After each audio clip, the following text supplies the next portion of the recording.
खाली पकड़ लिया ना हाँ वही कहता।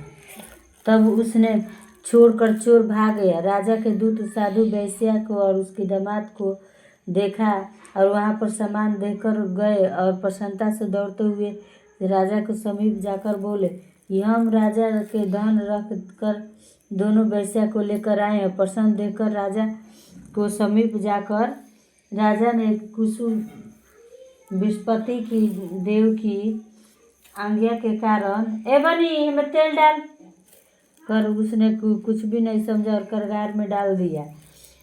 तब धन के राजा उस श्राप के द्वारा उसकी स्त्री घर बहुत दुख भोग रही थी और उसके धन जो था वो चोर चुरा लिया। मानसिक और पीड़ित के से तथा भूख प्यास से आदि दुखी हो अनंत भी चिंता से घर में फिर रही थी। एक दिन कन्या भूमि के पीड़ित होकर ब्राह्मण के घर गई और वहां जाकर राजा चंद्रकेतु का चुराकर पूजन जब बैठकर कथा सुनने लगी और प्रसाद भक्षण कर रात को घर लौटी, तब उसकी लीलावती ने कहा, हे प्रेम से पूछा, हे पुत्री आपको क्या करने विचार है। कलावती ने शीघ्र बोला, हे माता, हमने पंडित के घर में गए जिसके मैंने श्री सत्यनारायण भगवान की कथा सुनी जिससे सारी गरीबी दूर हो जाएगी, गरीबी दूर हो जाएगी। तब उसने श्री सत्यनारायण भगवान की कथा के बारे में कहा। तब लीलावती को याद आ गया। तब उसने श्री सत्यनारायण कुटुंब को बुलाकर श्री सत्यनारायण भगवान की कथा कही जिससे श्री सत्यनारायण भगवान पति और दामाद को लाने के लिए उसने प्रार्थना की।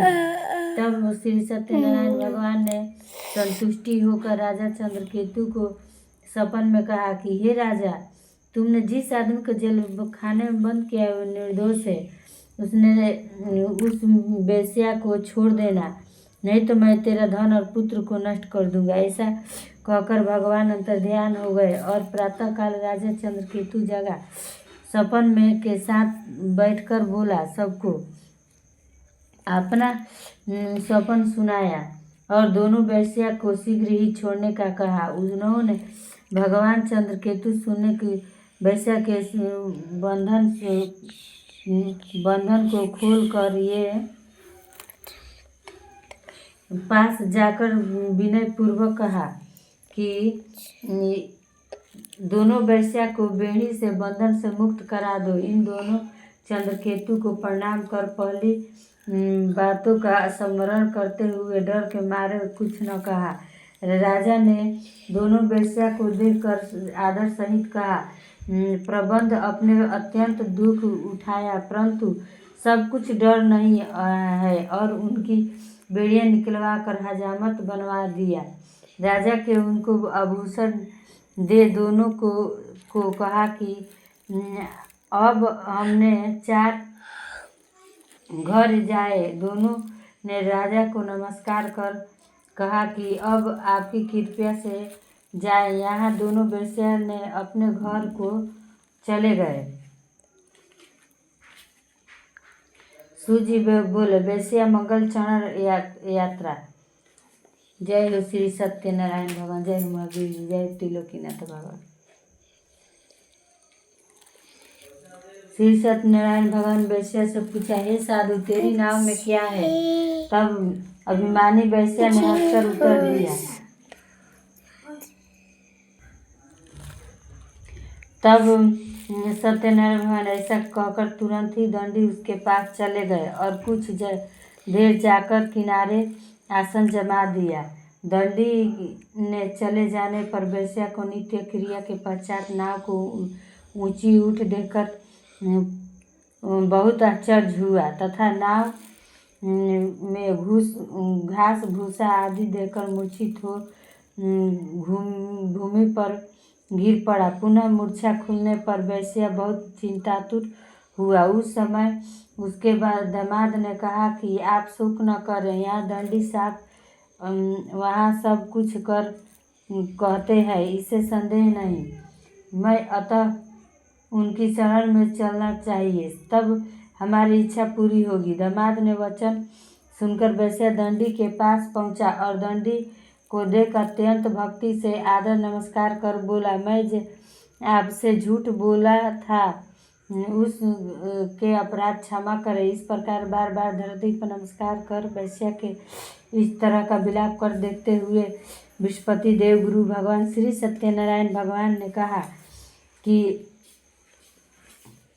हे दुर्बुद्धि, तुमने मेरी आज्ञा से पाया है। हम भगवान ने ऐसा वचन सुन वैश्य स्थिति करने लगा और उसके साधु के ऐसी आपकी माया से मोहित हुए ब्राह्मण आदि देवता भी जब आपके रूप को नहीं जान सकते, तब मुझसा दुर्बुद्धि माया भी मोहित होकर कैसे जान सकते हैं। आप प्रसन्न हो जाइए, ऐश्वर्य के अनुसार अपनी पूजा करूँगा, तब मुझ शरणागत की रक्षा करे और अपने के सामान नौका में धन कर दे। तब वैश्या के भक्ति भाव से भरे वचन सुनकर भगवान प्रसन्न हो गए। उनकी इच्छा अनुसार वर देकर वहाँ से अंतर्ध्यान हो गए। तब वैश्या ने नौका पर चढ़ नाव को भरी हुई देखा। तब कहा कि सत्यनारायण भगवान की कृपा से मनचाहा फल हुआ और साथियों सहित यथा विधि व्रत पूजन करके सत्यनारायण भगवान की कृपा से अत्यंत प्रसन्न हुआ और यतन नाव को जोड़े अपने देश को चला गया। साधु ने दामाद से कहा कि मेरी नगरी को देखो और अपने नगर के रक्षक दूत को नगर में भेजा। दूत को ऐसे नगर जाकर वैश्या को स्त्री को आगे जी आवलो देखकर हाथ जोड़कर नमस्कार चाहे अभी रुक जा अनुकूल वचन कहे। वैश्या और सत्यनारायण भगवान की पूजा कर अपनी कन्या के बोली कि पुत्री, मैं चलती हूँ और तू दर्शन करके आना, इसलिए शीघ्र ही अतः ऐसा मान कर चलने को कथा समाप्त हो जाने पर प्रसाद को त्याग कर अपने पति को दर्शन करने चले गए। इसलिए श्री सत्यनारायण भगवान क्रोधित हो गए, धन सहित नौका को डुबो दिया। कलावती अपने पति को न पाकर देखकर बहुत शोक से रोती पीटती घूमती पर लौटने लगी। इस तरह नौका को देखकर और कन्या को रोती देखकर वैश्या ने भयातुर हो गया। यह क्या आश्चर्य हुआ, सारे मोहल्ला की चिंता करने लगे। तब श्री सत्यनारायण भगवान की कृपा से तब लीलावती ने अपनी कन्या को देख अत्यंत बेचैन हो गई और विलाप करने लगी और पति से बोली, अभी नाव सहित यहीं पर छिपे कहीं है, न जाने कौन देवता के प्रकोप श्री सत्यनारायण भगवान का महा तप को कौन जान सकता है। यह सज्जनों के साथ अत्यंत विलाप करने लगी।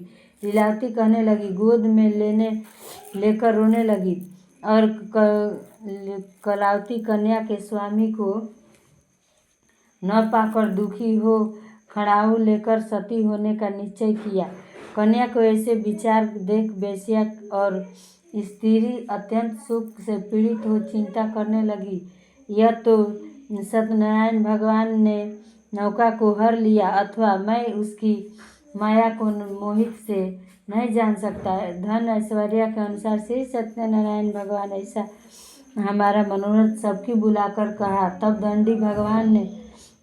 दंडी ने समान दंडवत कर बार बार भूमि पर गिरकर श्री सत्यनारायण भगवान की कृपा से पालन करने लगा। तब प्रसन्न होकर श्री सत्यनारायण भगवान पुण्य होकर बोला कि तेरी प्रसाद छोड़कर कन्या आई है, इसलिए यह दुख प्राप्त अदृश्य हो गया है। अगर वह प्रसाद खाकर आएगी तो उसके पति अवश्य मिल जाएंगे। इस प्रकार किसके आकाशवाणी होते ही कन्या अपनी प्रसाद खाकर आई तो उसकी पति मिल गया।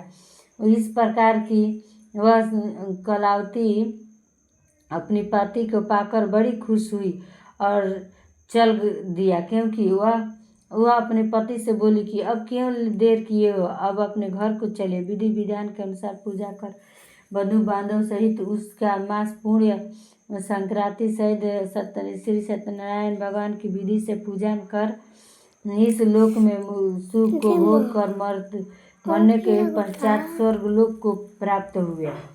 सूर्य जी बोला, हाँ, सूर्य जी बोले, ऋषि अब मैं कहता हूँ सुनो। प्रजापाल के लिंग तुंग ध्वज नाम का राजा था। उसने भी श्री सत्यनारायण भगवान का त्याग किया तो बहुत दुख पाया। एक बार वो अनेक प्रकार के शत्रुओं को मारकर वह बड़े पेड़ के नीचे भक्ति भाव से बंधु बांधव सहित गोपों के सत्यनारायण भगवान का पूजा देखकर अभिमानी वहाँ से नमस्कार कर गोपों के सत्यनारायण भगवान का प्रसाद को समीप रखकर अपनी इच्छा अनुसार प्रसाद खाया तो राजा को बहुत सुख शांति मिला। वह राजा प्रसाद त्याग दिया था तो बहुत उसको 100 पुत्र तथा धन सब नष्ट हो गया। श्री सत्यनारायण भगवान की ऐसी विश्वास के लिए श्री सत्यनारायण भगवान का कथा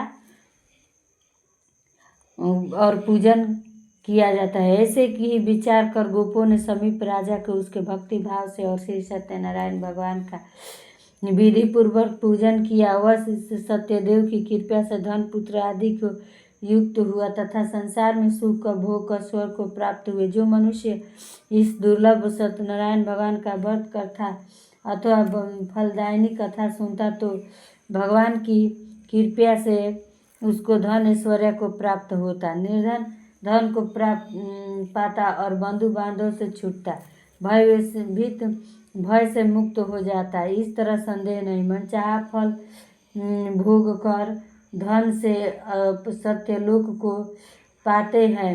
विप्रिय यह आपसे श्री सत्यनारायण भगवान को कहा, जिसको करने से मनुष्य को दुख दूर हुआ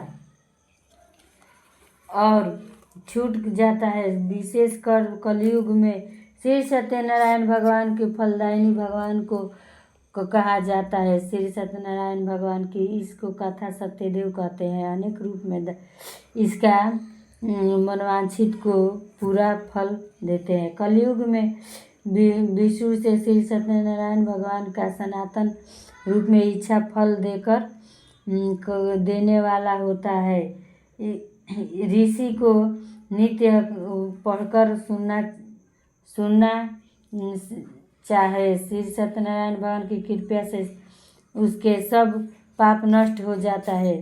तुम्हारे जिसने पहले की भांति श्री सत्यनारायण भगवान का व्रत करने किया है, हे मुनीश्वरों, उनके अगले जन्मों से को कहता हूँ। बुद्धिमान संतान से सुदामा का जन्म लिया। उसने श्री सत्यनारायण भगवान कृष्ण को ध्यान को मोक्ष को प्राप्त हुआ। लकड़हारा फिर भी गुरहाज हुआ, जो उसके जन्म से राम राम कहकर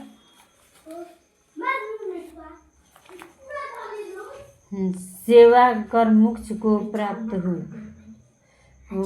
हुआ। उनका मुख नाम का राजा दशरथ हुए भी रंगनाज ताजी पूजा सेवा कर वैकुंठ को प्राप्त हुए। धर्मात्मा परित्यागी साधु मोक्ष को बने, जिसके अपने पुत्र को आरे से आधा चीर कर और भगवान को देकर मोक्ष को प्राप्त हुए। महाराज तुम ध्वज स्वयंभुज मनु हुए, तुम जिसने भगवान के सब भक्ति युक्त से कर्म का वैकुंठ को प्राप्त हुए। बोलिए बोलिए श्री सत्यनारायण भगवान की जय। त्रिलोकीनाथ भगवान की जय। जय भगवान।